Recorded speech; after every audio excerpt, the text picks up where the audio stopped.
You ready? Yep. Well, as you've heard, you're listening to another episode of the Making Elephants Fly podcast. And today we've got a good one. We have got one of my good friends. Yes. Who I podcast with on a mostly regular basis on WDW Today. But my friend Logan Sekulow is here, and Logan has just released a brand new Christmas movie, holiday film called Jingle Smells. We're going to talk about that. We're going to talk about the creative process. And Logan, welcome to the show, man. Thank you. I appreciate you having me back on. I did look it up. I was like, when was the last time I was on? The first time I was on was 5 years ago this month, which was episode 2 of Making Elephants Fly. So I was on that one, and I was also on episode 27, which premiered I think that was when maybe the show was weekly, so I think it was only like 6 months later. Yeah. So it's been almost 5 years since I've been on Making Elephants Fly. Yeah. So I'm happy to come back, give you an update, tell you where I'm at. What did we talk about on the second time? We talked about wrestling, and we talked about the Dick Van Dyke movie. So that was what, according to that. Was it Dojo Pro? Dojo Pro. We must have did an episode when you released Dojo Pro. 2018. So it's been some time. Yeah. To come back on and talk. And yeah, I have a brand new movie that just came out that I co-wrote and executive producer of, as well as did a lot of the casting and was just kind of really involved in making it, but decided this time not to direct. I had another director, but I can talk about why and all of those things even, and talk about other upcoming things and whatever you want. So you're one of the people that I know that often has ideas that makes one go, say that again? And when you first shared the idea for the movie Jingle Smells, I think I said something to the effect of, that might be the most ridiculous idea I've ever heard, that you should do it. Yeah. Because it just, when you hear share with everybody kind of the concept for the movie. Well, I think probably when I texted with you originally, because I'll do that early on in a process, it probably was a bit of a different story. So all I know is that the origin of this story was I was taking out the trash. And the way our kitchen is set up, I have to take the trash out. I've kind of walked through our dining area, if you want to call it, it's right off our kitchen, to get to the outdoor trash cans. So I, tie up the trash and I throw it over my shoulder. And as a joke, I'm just like, ho, ho, ho. And the kids laughed. And when the kids laughed, I was like, oh, that's interesting. What if there's an idea for a Santa, garbage man Santa? What does that look like?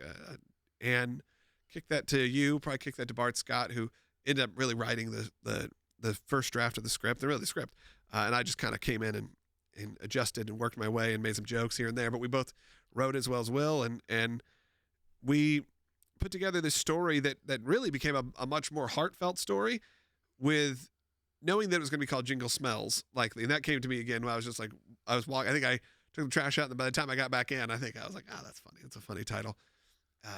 And again, it's not like it's that original, but it said a lot. I said, okay, well, what if it's, we start talking about things. There was a lot in the news happening. There was a lot of, I think, honestly, in that moment, not to get political, but in that moment, even that happened with The Mandalorian, where Gina Carano's character was being fired she was being fired from Disney, and they pulled the toys from the shelves. And we took some liberties with some of that, and you kind of even saw it happening with Chris Pratt and some others. And we're like, well, what if that's just sort of like really the underlying story? That's not the main story. And the main story is about a guy who's down on his luck, who ends up having to take a job as a garbage man, and he discovers these toys. And what can he do with these toys instead of just demolishing them? Of course, his first instinct is to sell them, make money. But it's a big Christmas movie, so there's going to be a big heartwarming moment where the tide turns and it becomes this sort of Santa Claus, Robin Hood kind of story, where really every character has a pretty big redemption. And it's a warm, fuzzy movie. I think taking a swing, like calling it Jingle Smells, was probably aggressive. I think a lot of people probably told me don't do that it could turn off people. But we found it to be very memorable. People always remember it. It's never, and that ends up being his alter ego. Like his version of Santa Claus or Robin Hood, they call him Jingle Smells because it's an insult that he turns around on really the mean kids in the neighborhood that are calling him that. So once you get to the part in the movie where he's called Jingle Smells, it clicks. And then you're like, oh, I get it. But you do have to wait about 15 minutes, 20 minutes until you get there. And again, it is a terrific movie. It's been on the shelf. That's part of this journey that we can talk about. We wrote that back in 2021, the first draft. And we were right in the middle of the pandemic. And we were hoping by later in that year, we'd be out of it and we'd be able to produce that movie. And then time passed and we weren't really ready to go back into production. and money, to be honest. I mean, it costs a lot of money to make a movie, and to find it at that time was pretty rough. And it sat on a shelf collecting dust for a couple years. But I knew that whole time. In my head, I was like, you're going to make this movie. You're eventually going to, because it seemed like something that kept coming up in conversation. Yeah, that was too good of a script. I mean, I really believe that. When Bart turned in the first draft to me, and I read it, originally I was going to be the lead. Yeah. The character Eric Roberts plays, it was going to be Bart, and the character Brad Stein plays was going to be Will. It was just going to be the three of us, and we're like, we can do this ourselves, even if we're shooting it with our own cameras or whatever it would be. And that was one of the things you actually talked about, was just shooting on your iPhone. Yeah. Well, maybe not on our phone, but yeah, that you can. But, I think you can. Right. I think a lot of people have done it successfully, but we have a production studio. We could have made it, but I got the script back and I read it and I said, this is too good for us. We're not trained actors. We're good writers. We're good creators, but and Will is a terrific actor. And honestly, Bart has a pretty significant role in the movie, and he is a really good actor as well. But I just thought this needs some name value. This needs some weight to it. And over this past summer, a director approached us. This was in the middle of the strikes, and said, I've got a crew, essentially, in New Mexico that is out of work. And I've got a hold of my calendar for this month. What do you have? And I said, well, we got about 4 ideas. Because I've always been developing stories. Yeah. So I sent him the script for Jingle Smells and sent him probably 4 other concepts. And he was like, well, that one, the script is done. Yeah. And the others were more like, concepts. And that was back in July. And here we are in December, and the movie's been released. And it's pretty wild. And whether that was a good decision or a bad decision will be yet to be seen, whether rushing it was that. But at the end of the day, we were able to do it very quickly and learn a lot. It's also I think what the feeling of the movie doesn't feel like a movie that's like a one-time movie. It feels like a movie that may start to become part of, So I hope so. Our holiday, I hope so. I hope it becomes something they watch every year. We tried to intentionally not put in too many like time references. Like there's a couple, there's like maybe 2 or 3 that are like of this moment, but we know, like one of my favorite TV shows is Frasier.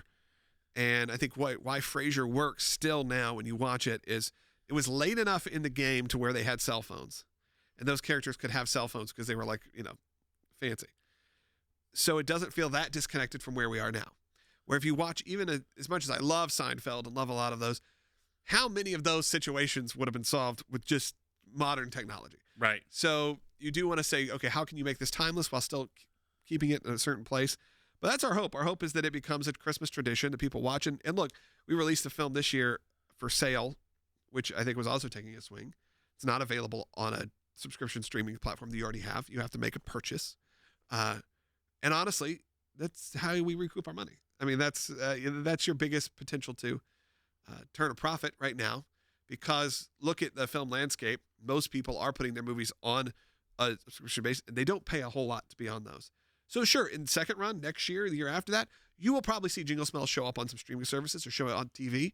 But for this year, we partnered with an independent company, did it without any of the Hollywood red tape, and we're able to release it ourselves. And that's something that I don't think enough filmmakers are taking advantage of right now, is there are these places that you can create and go direct to market. And sure, you have to have an audience. You have to have a place to put it. You have to get word of mouth, spend some money on marketing. But there is an opportunity right now. It's still kind of like podcasting. It's still a little bit the Wild West, because now there are alternative platforms. How do you know? Because you're someone who has, I mean, since the movie has been out, which has been 3 weeks, 2 weeks or 3 weeks. 2 weeks. Yeah. I've got a script for another idea that you've got, and another. You were constantly having these ideas, and I love your process of. You actually spoke about this kind of at the very first thing conference that I did on my own. You shared kind of, instead of Hogan's rules, you shared Logan's rules. Yeah. Which is still one of my favorite thing talks. Yeah. It's probably time to have you back, my friend. But I'm happy to do it. I think that my feelings are largely the same. I think time changes everything. Right. So now I'm 5 years removed from that and go, okay, maybe it's a little more cynical, not cynical, but a little bit more grounded. But I still have a very similar process. And I'm in that process right now. Like, so that script I sent you that we're working on is for two reasons. One, it's and this is probably to my own detriment. I made a movie. I love this movie. I think it's a terrific movie. I want you all to go see it. And I want you all to buy a ticket or buy a stream of it and rent it or buy it. Or and they can do that at jinglesmells.movie. And you can watch it on Vudu, on Rumble, or you can buy a DVD. And we did those deals very specifically. I'll say that for your audience may find that interesting. Rumble was completely, because I'll get a little bit more granular in the entrepreneur side of this. Rumble was a direct deal with Rumble. I had a relationship with them. I contacted them and said, hey, we want to do a movie. And they said, we want to do a movie too. It'll be the first feature film on our platform because they're more like YouTube. You upload your own content. They've done documentaries for rent or some comedy specials, but never done a feature film. So instead of me putting it on a platform where you're one of a billion, right? All of a sudden, Rumble's putting it on their front page. The CEO is putting out a press release with us. It's a different thing because you have a strategic partner who's invested. By the way, they want it to be successful too because they get a cut of the money, as you'd expect. Right. Just like any other platform. Though they give you a better deal than a lot of the others would. Then, because that was successful, we knew that was going to be a big for us. We got to sign a deal with Vudu. And we did that through a sales agent who picked up the movie and is now shopping that movie for us. And Vudu obviously becomes a much more mainstream platform. VUDU. It was owned by Walmart. It's now owned by Fandango. Mm-hmm. I think, I don't know the same thing, but they call it now Vudu Fandango. I have a feeling that brand may shift. And now it's available pretty much in every home. If you want to buy it and rent it, if you have a smart TV or a smart device, it's there. Rumble's on most of them as well, but people are not that as familiar with the platform. Sorry. You might even, and I know I have some like movies that I bought digital copies of where I actually have a library on Vudu already. So that's great that there's a place where. Yeah, the original Walmart, like when you would buy a DVD and they're like, it comes with a stream. Yeah. That was all through Vudu. So they've been around for a long time. One of the original players. But then you brought up just the ideas. So like that one, I said, okay, so I made a movie. Great.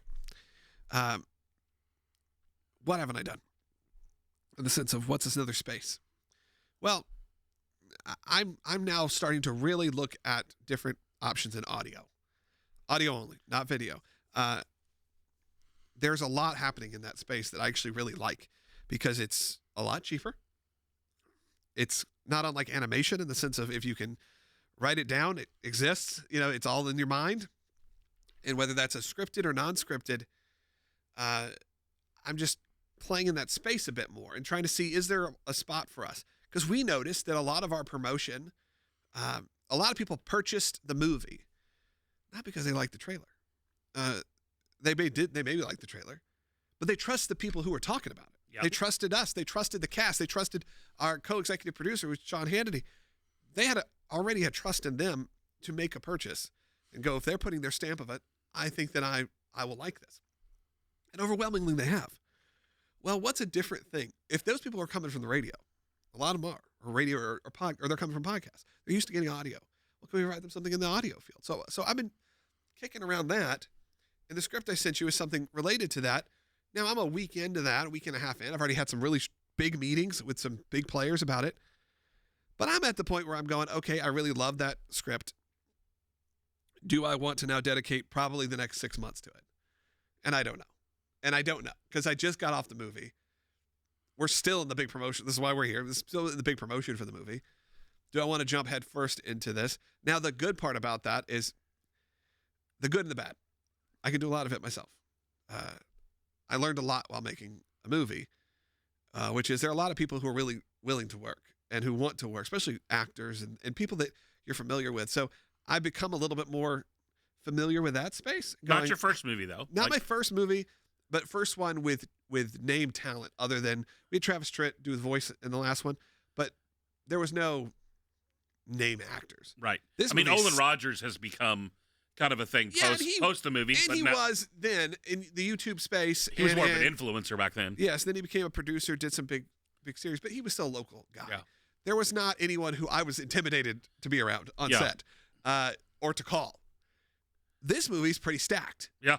And it's stacked with people we grew up with. So whether that's John Schneider from the Dukes of Hazzard, which, again, for a certain age and a certain, probably a lot of people listen to this podcast that are my age. That's a big deal. That's a big deal. I mean, I've known him for 20 years, and he's still in the room, and I'm like, it's sometimes it gets me.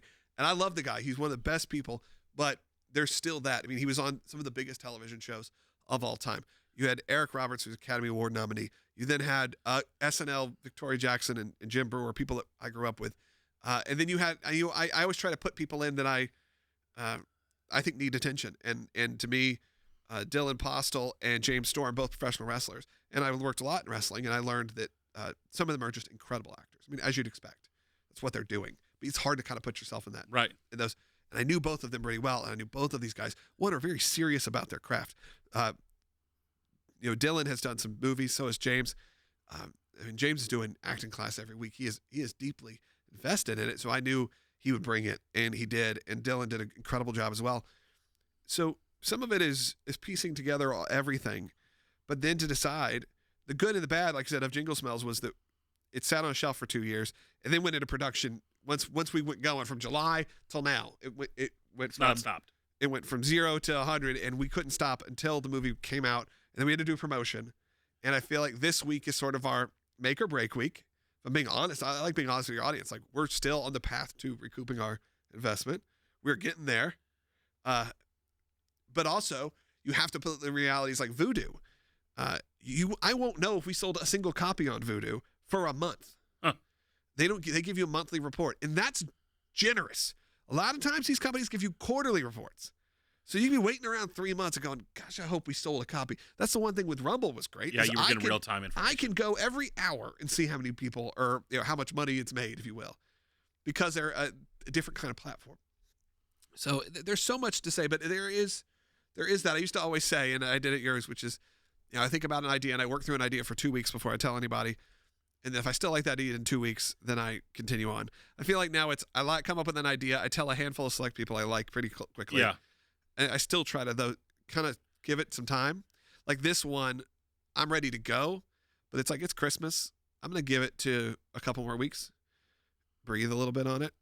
What I like is the format. I like the story we're telling because it's important to me. And I see a path. And I think that's also wise when you have a connection point, but you still have to be really passionate and excited about the idea. And I think I am. But I also know it's going to be a ton of work. And is this the right time? You put your family through a lot when you make a movie. They deal with very late hours, and even though we shot it very short, and I feel like I'm jumping around, but this time around, I wanted to do it different. Yeah, I didn't want to direct.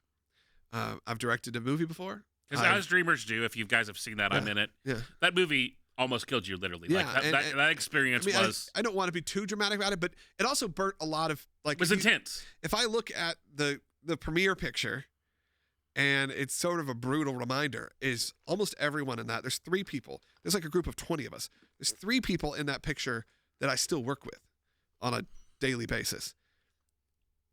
A lot of it's because either that movie or the next project we did just burnt them out. It was just too much. And whether they want to realize that or not, I know it. I know what we did. And every time I've tried to take another step into not burning out your crew, it's just very difficult when you're making a movie. And this time around, we hired, other than 2 days we shot here in Nashville on this set and some others, it was an independent crew in New Mexico that I had nothing to do with, or very little to do with. But a lot of the last 2 months of getting it over the line, I did do a lot of, and I did work pretty heavily with our director of photography and with the editors to, I'll be honest and say I sent in hundreds of notes to the point where it drove some people crazy. But I also knew that there was like a really good movie in it, and I really wanted it to be great. And I do believe we've turned in something great. But it's not easy, and it does affect your family. And when I've brought up, well, I got another idea, I can see my kids already kind of going, is that really what you need to be doing? And they're little. So you go, all right, let's rethink this. How could we do it differently? And that's why I'm trying to play in the audio space a little and see what could exist there. I think there's some opportunity there. And maybe, again, it's another opportunity to learn a new skill and to explore a space I haven't yet. And maybe there's an audience there. I don't know. Well, and one of the things you talked about that's really interesting is about the level of care you have to have for an idea. And you know, one of the things I can say without a doubt about you, Logan, is when you decide that something has to be done, you're not going to be stopped, even if everyone around you kind of drops the ball. I mean, I was here in the office a month ago, and the thing is literally about to go to release. Like it's about to you're taking over Sean Hannity's show in like 48 hours. It's like the final thing isn't done, right? You're 48 hours from release, and you're still tweaking. Yeah, you're still tweaking and making sure it's right. Yeah. And you really that's something I think we a lot of times underestimate about our ideas. Is this something we really care enough about to take it to the finish line? Yeah. Because it's one thing to get excited about it in the early stages, but are we willing to you kind of had to you got to the point in those last couple of weeks where you had to put your life on hold. Yeah. Or we were supposed to go on a trip together and you're like, man, I can't leave. I couldn't leave. And I really hated that because part of what I was hoping was the opposite was going to happen, which was I have essentially hired by the way, he did an incredible job on production management and did stuff I could not do and directed the film. I was there every day on set. I maybe missed one day. I was there out of the 6 days I was there. Yeah, I missed the last day because I flew to LA and had meetings in LA about the movie. And I really was hoping the way we were doing this, that the movie was going to come back and be just exactly what I hoped for and ready to go. And at no fault of really anyone else's, but maybe my specific tastes, I wasn't happy with what we got.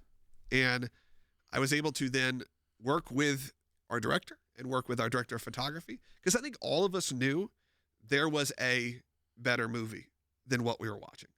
We were there on set. We knew what was there. I knew there was gold in it. So I worked really hard with them remotely, which was tough, to get it to where we were happy with it. And then the last piece of the puzzle was something with audio mixing, and it came back like a mess.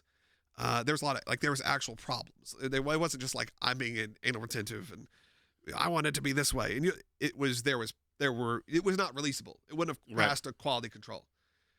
And we were down to the deadline. So I had to learn how to mix a movie in 2 days. Never mixed anything in my life. And I'm sitting there learning software to do it. Is it perfect? No.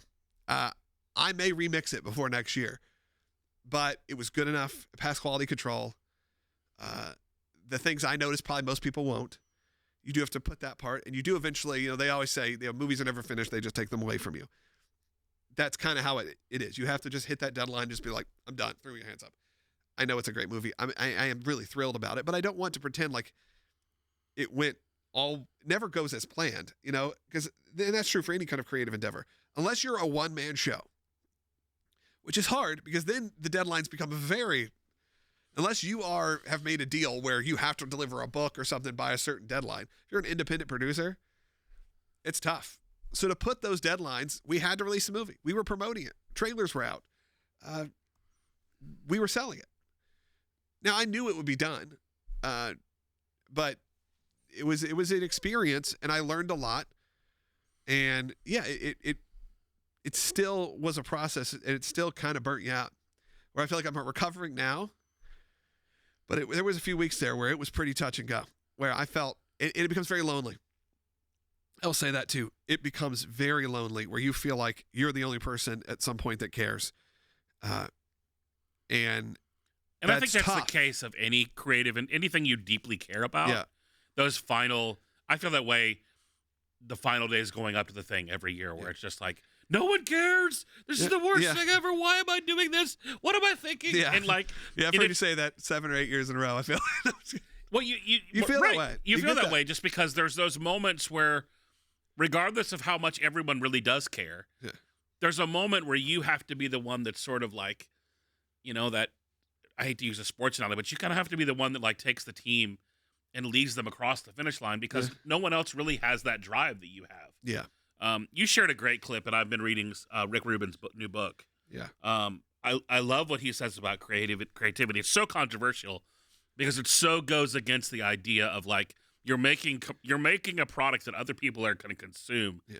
So the business world tells you you should make it for them. Yeah. You should make it, know what your audience wants. But I think so much of the work that we do, whether it's writing a book or writing a script or doing a podcast, at the end of the day, it's creative work. Yeah. We do WDW today together, and there are some times where we decided to we're taking a break, we're slowing down because it stopped. It wasn't fun. We weren't loving it. It was Disney was closed. Yeah. It was just we'll hang out and we'll do it. You're also talking about other people's work. Right. And I think that's always been very difficult for me, really in the last few years, which is to spend any real time spending my creative energy talking about other people's creativity. Mm-hmm. I am incredibly inspired. And we talked about Kiss a lot. I'm incredibly inspired by them and what they're doing right now. Do I want to do a Kiss podcast? In theory, probably, yeah. That sounds like a blast. But I know in 5 years, I'd be like, okay, I got nothing else I can say. Can we make ourselves avatars and do the... I'd love that. But also, you brought up the Rick Rubin thing. That's something that's tough. And look, it's this... I had meetings where they said, we're not calling it Jingle Smells. We're going to call it A Very Canceled Christmas. That's a very good title. Great title. It probably would sell more copies in some ways. But I was kind of like, do I want that? But the thing is also, I feel like that did take it out of the timelessness. Right. That made it for the moment. Yes. And I want to have a poster on my wall for the rest of my life of each one of my projects. And do I want A Very Canceled Christmas to be on there? And I think the answer was no. Instead, I wanted Jingle Smells, which is just as ridiculous, but it's silly. It makes my kids laugh. It makes me smile. It's not for the moment right now. It's not just for the audience. And while I think there are times you have to make that decision, and it's kind of like the project I'm working on right now. I know there's an audience. I'm a part of that audience. I care about it. Do I want that to be the next thing that I do? I don't know. But yeah, there is that whole situation, and you brought, just to go back to that sort of alone feeling. I mean, I had that legit discussion with my wife. It's 11:30 at night, and I'm manually editing the audio, and it was that sort of overwhelmingness of I am the only person that's doing anything right now. While I know that wasn't necessarily true, it feels like that in the moment. It felt like everyone else had given up and said, the movie is what it is. And I was sitting there going, it can't be what it is because we couldn't release it. Right. But you do wonder, are people going to care? And so far we had, good reviews. People like it. I really do love this movie. Do I think people know how much, blood, sweat, and tears went into it? Probably not. No. But that's okay. But it is, it's a process. The whole thing is a process. Making movies is tough. Making anything creative is tough. Trying to make stuff for other people is maybe the easier route sometimes. Yeah. I'm a huge fan of The Killers. They're one of my favorite bands. And they just put out a 20-year retrospective album called Rebel Diamonds that I'm very excited about. And it's weird. It's the greatest hits. When was the last time you cared about a greatest hits? And I've been listening to a lot of their interviews and hearing, because they are always very inspiring to me, because they also, not dissimilarly, they can't detach their faith and their upbringing from the content they produce. It's still, you can't have one without the other. Right.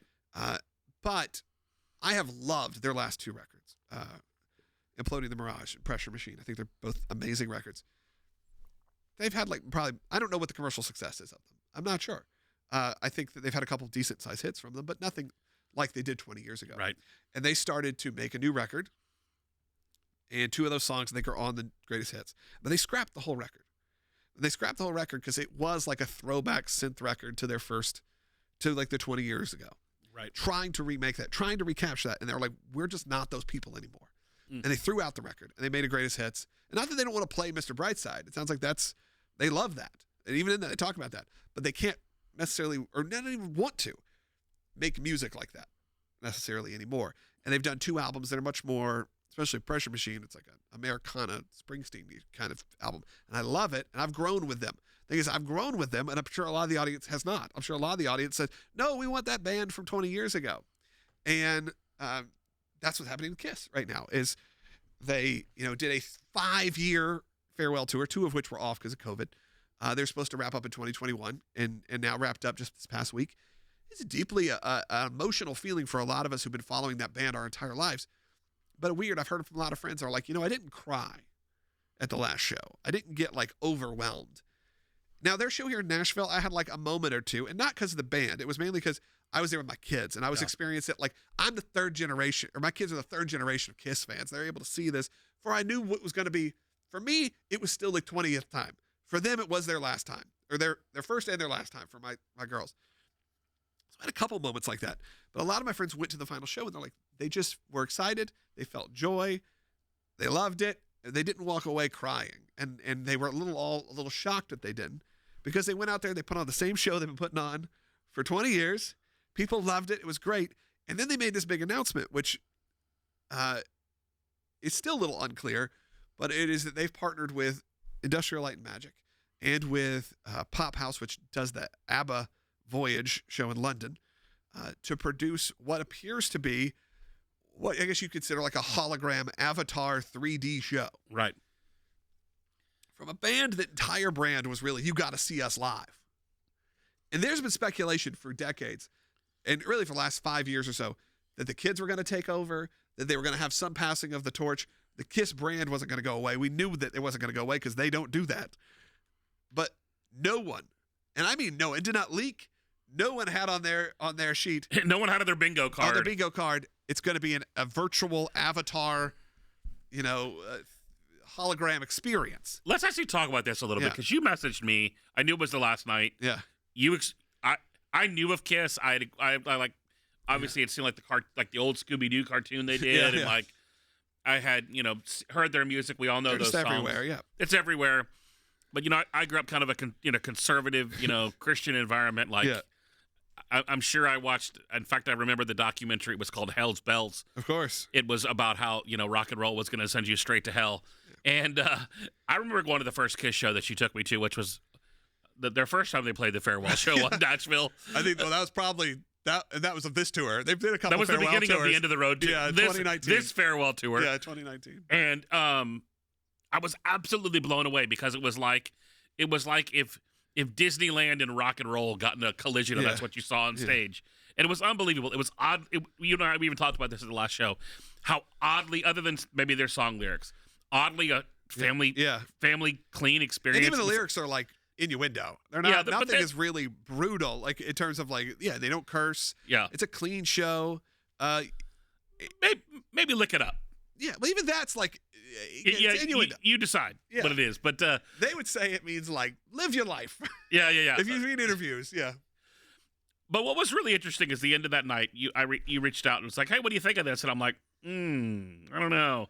And then we both kind of discovered at the bottom of the page. I was you sent it to me. Like, dude, there's a documentary at the bottom, and I started watching, and I was like, oh my gosh. Yeah. And it was like for me something had shifted because it was them talking about their legacy and why they wanted to do this for their legacy. And it's literally in the studio where they film at ILM, where they film Mandalorian. That special studio. Yeah. That they, basically a mini version of the Sphere.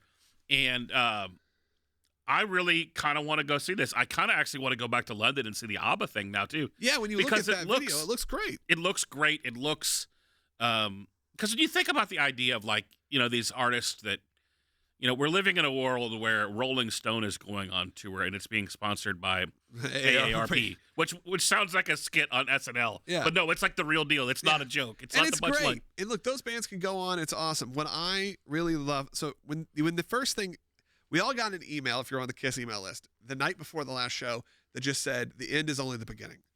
And it had like a blue door, and you couldn't see what it was.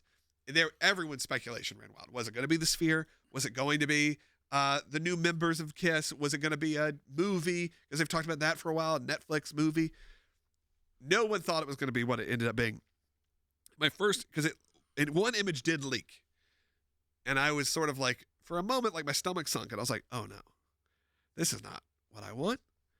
You're giving me not what I want. What I want is Kiss, and you're giving me Avatar 3D Kiss fake show? No, I'm not. And then not only did they put out that 30 minutes, and I realized how much care they're putting into it.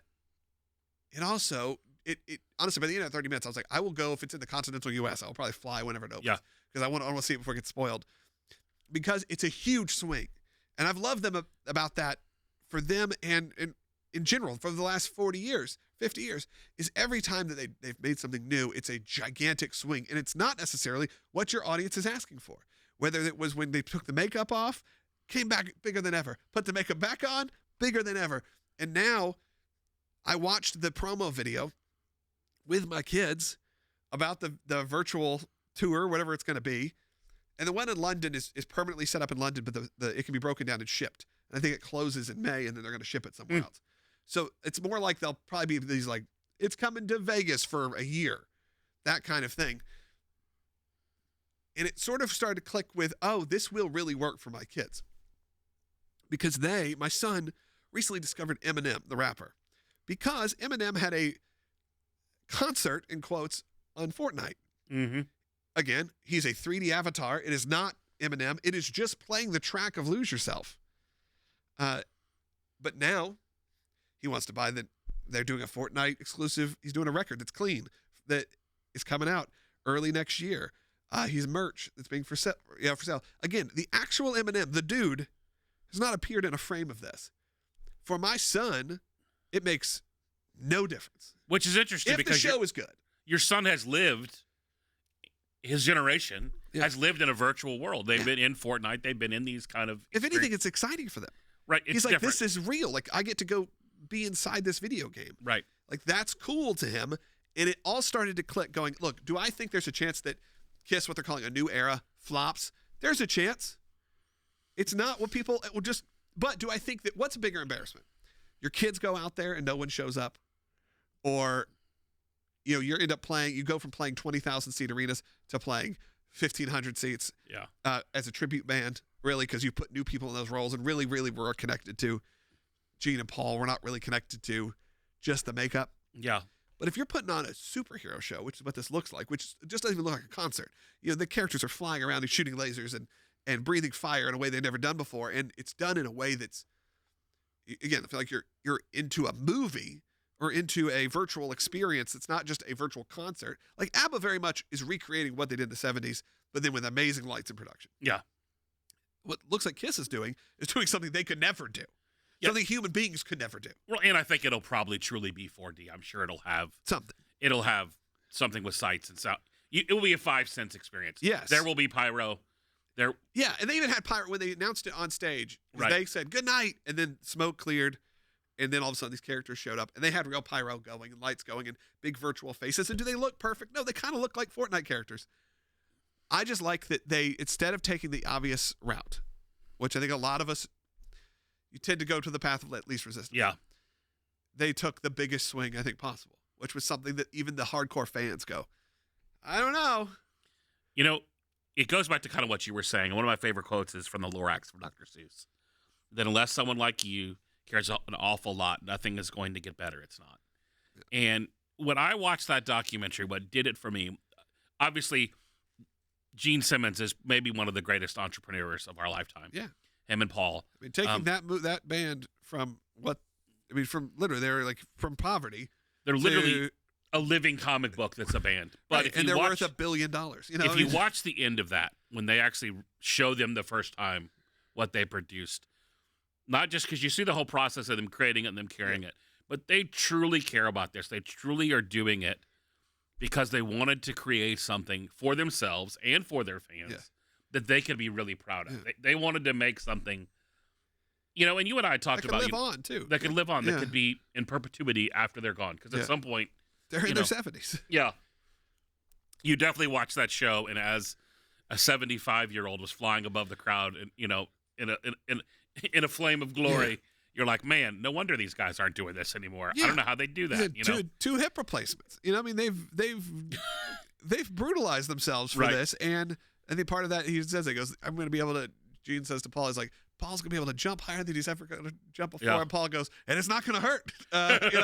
I think there is that too but will people show up with ABBA, they were gone for so long, for 40 years, they didn't perform. So at least there was that element of like, people never got to experience ABBA. People wanted to see Kiss.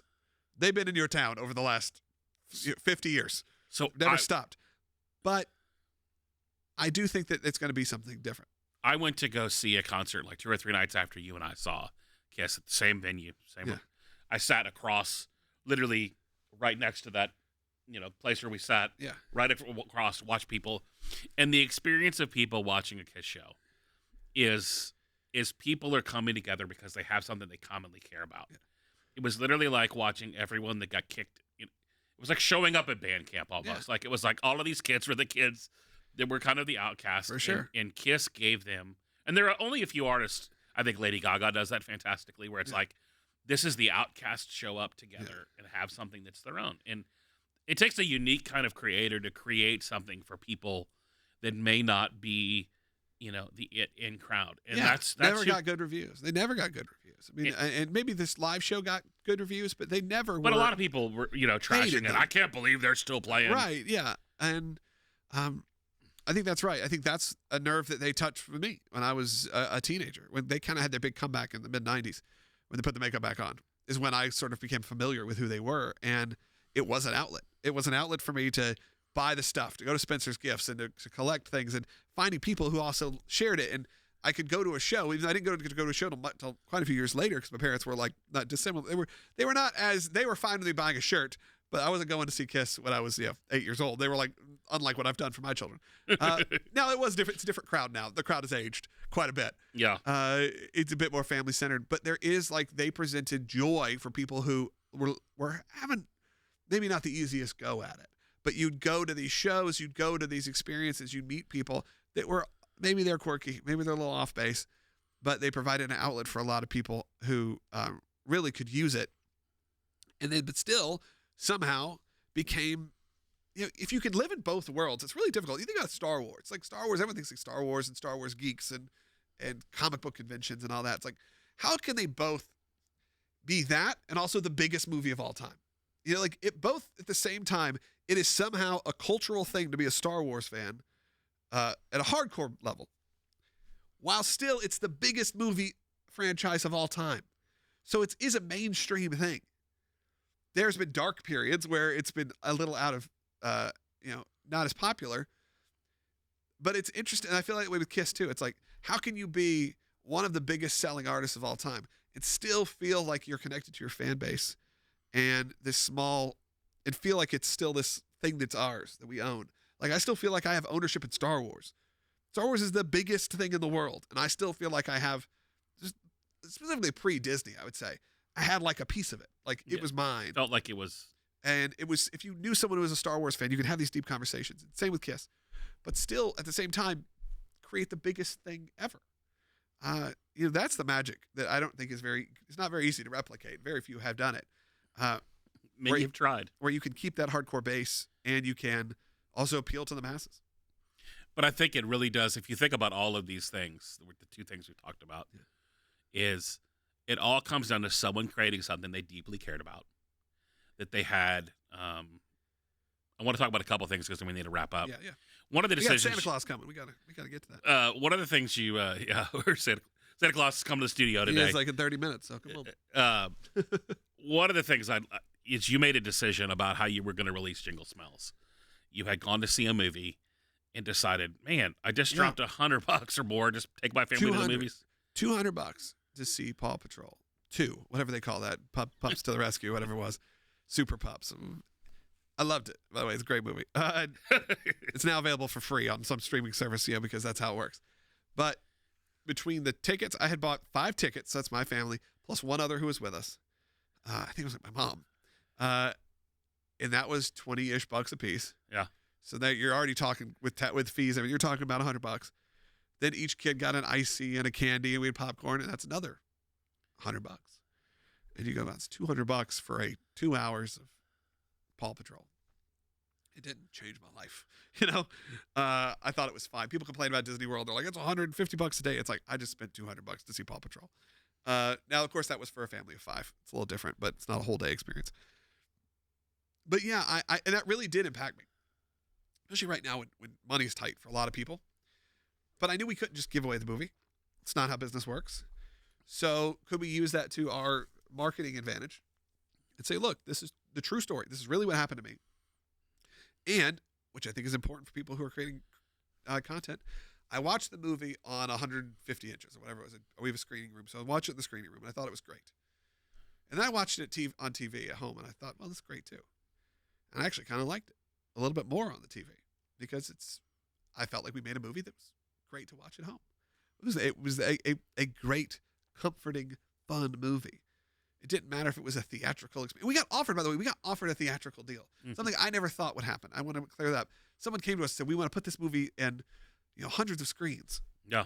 And I said no. And we talked through obviously you want to as a filmmaker. We talked through all of the. You and I had a. Yeah. You're like, hey man, I need your mind. We need to process this. Yeah. What do you think? And your gut told you. Tell me no. Yeah. The family mattered. And it was a different kind of. It was maybe a swing that I wasn't prepared to make. I love this movie. But I don't want you to spend $200 on it. I think it's great. I think watch it. Spend the it's $14.99 on sale.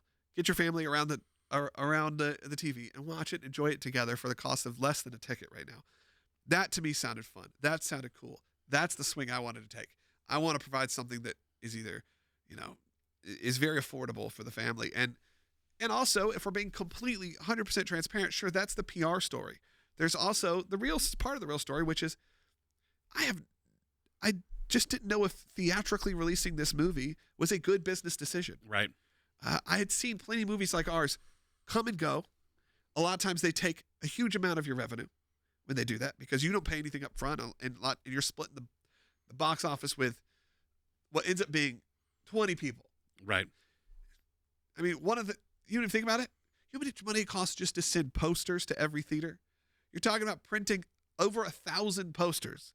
And then the shipping cost of shipping out those 1,000 posters. Now, I wasn't going to pay for that, but you darn sure they're going to recoup that. Right. So there goes, I don't know what that would cost, $50,000. Every bit of it, because the postage alone. Right. Let's say $50,000 off your pocket. So now all of a sudden you have to have enough tickets sold to cover just for that $50,000 worth of tickets. End up being $100,000 of ticket sales because they're going to take half of it. Right.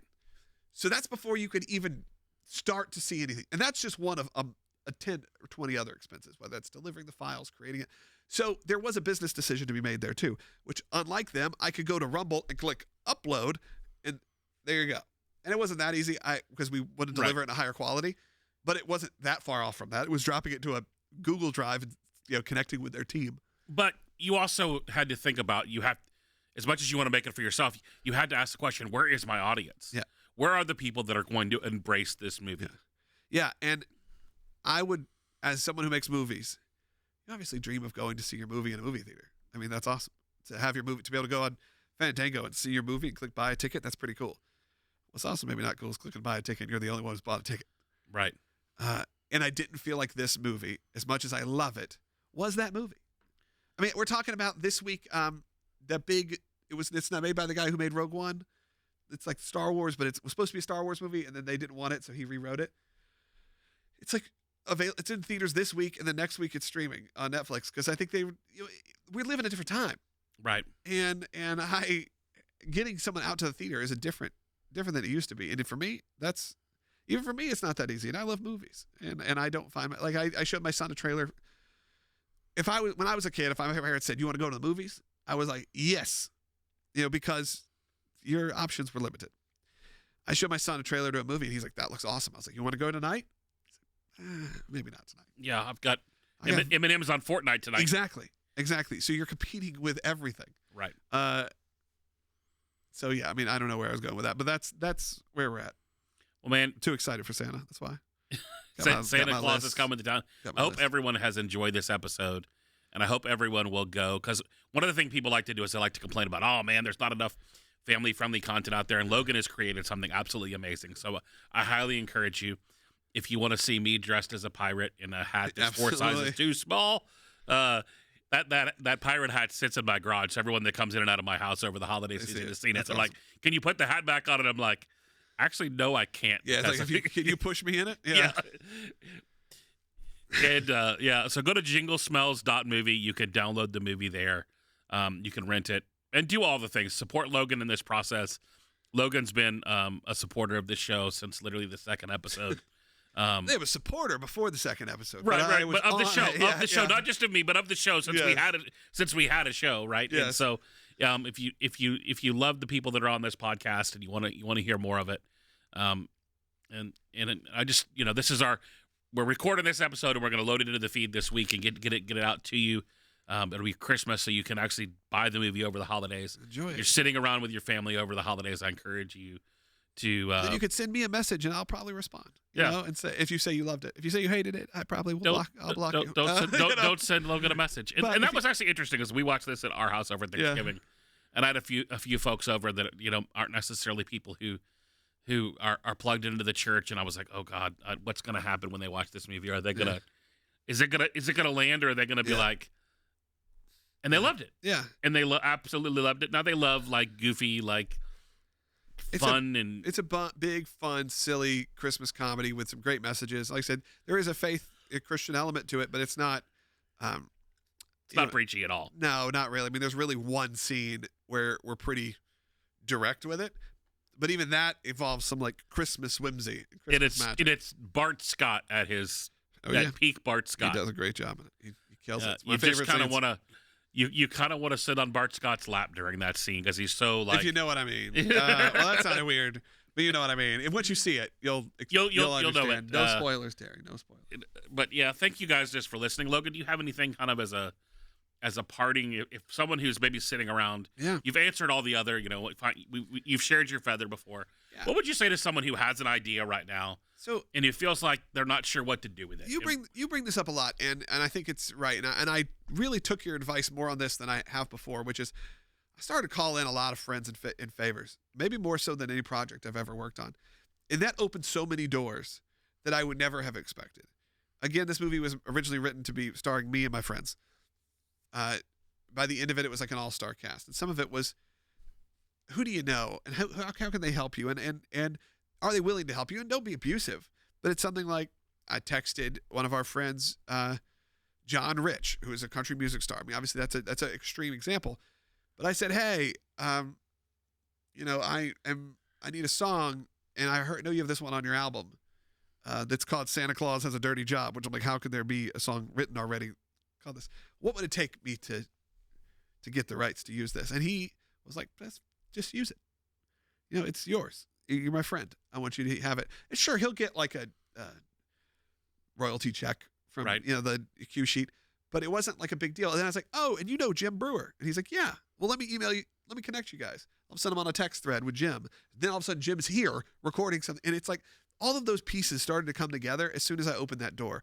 Now, do I wish they had helped later on? Sure, but I didn't really have those pieces in place. But for the pre-production side, it was interesting to see. It wasn't cashing in favors. It was more this door opened up this door, which opened up this door, and it just kept kind of unfolding. So don't be afraid to ask, and decide. And I think it's okay to decide no too. Like we said, is this worth fighting for? Is your project worth really the tears and the blood that, and I mean the metaphorical blood, and the time away from your family? Right. Is it worth it? And if you feel like it is, go forward, do it.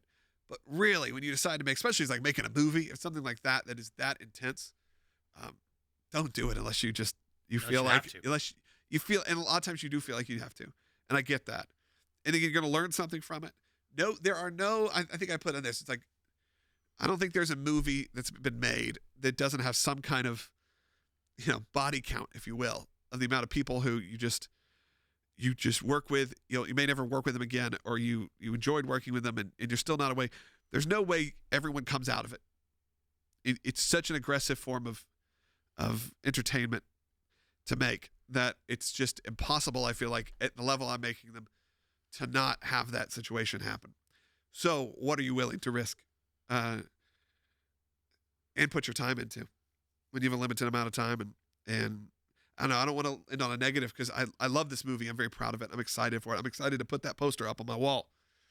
And what posters do you want on your wall? I think that's sort of a fun way to think about it. And I always think about that. It's one of the first things I think of is, what's a poster going to look like? And I'm going to be able, people are going to walk into my space, my office or my house, and be like, what's that? I'm like, that's a movie I made. Right. That's pretty cool. When we first envisioned making the movie and I was going to lead, I was like, I'm going to be in the middle of this poster with a garbage bag over my shoulder. And now it's not me with a garbage bag over my shoulder, but that poster exists. And there it is with an all-star cast, my little name at the bottom. And that's pretty cool. And now and that's the third one I get to put up now, or fourth one I've been able to hang up. And then the next ones maybe will be more. So think about that.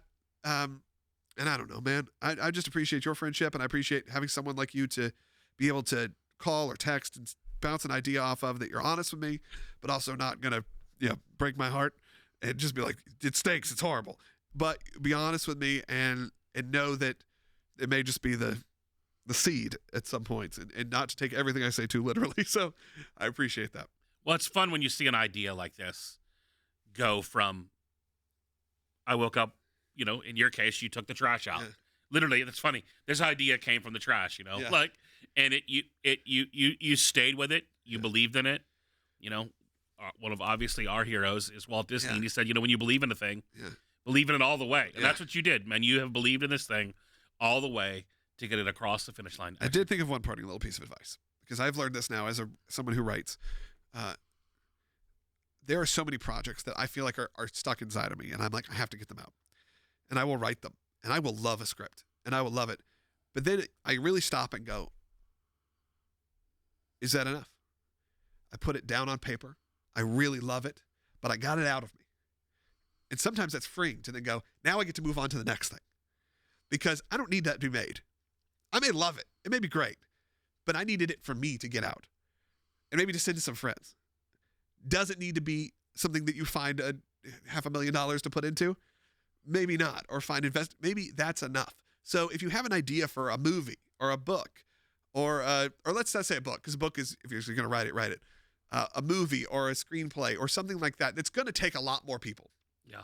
Instead of just having that idea, flush it out, write it, get it out of you, and see then if you really want to go to the next level. Because I've found many times I just needed to get it out. I just needed to knock it out, and then I can move on to what I felt like was the next important thing. So that's my last parting advice. Let's go see Santa Claus. Well, thank you guys for listening today, and we will see you next time on the Making Elephants Fly podcast. All right. Thank you, guys.